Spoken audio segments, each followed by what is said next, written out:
Hi, my name is Susan Tharp. I have been reading Ordered to Care: The Dilemma of American Nursing, 1850 to 1945 by Susan M. Reverby. A basic summary of this book is that it is a history of the United States and how nursing has evolved in that 100-year period, and how some of the things that nursing has evolved from still create issues for us even today in modern day nursing.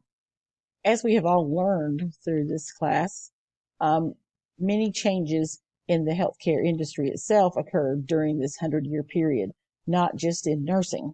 And many of those changes actually shaped the changes that we see in nursing today.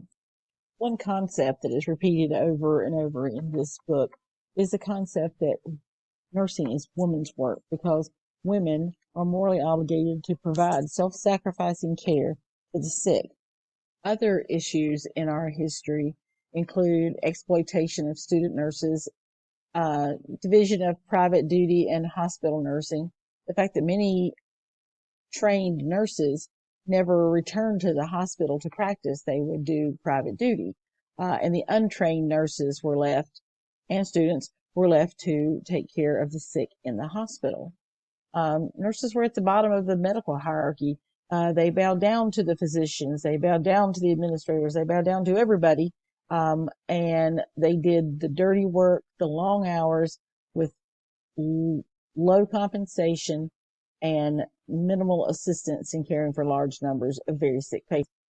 As nursing has evolved, many of these problems have improved, although they are not all completely gone, I guess you would say.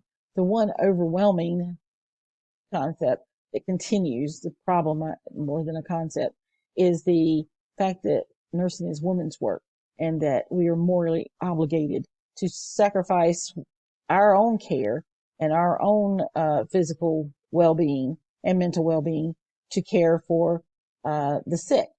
There is no real answer to why we still have this feeling that this is how nursing is supposed to be. It just seems that it's still that way. And the public sees it that way. Administration in nursing sees it that way. Nurses in some ways see it that way.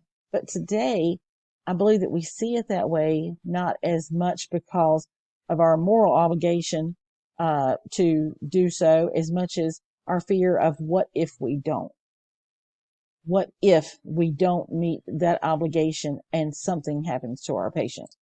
As nursing in America continues to evolve, I only hope that future nurses can learn from the mistakes of their ancestors, predecessors, who have built this profession into what it is today, but not without making a few mistakes. Dear future nurses, please take your bathroom breaks. Please take your lunches. And don't let anyone tell you that everything that happens to your patient is your fault, because history proves that it is not. Thank you.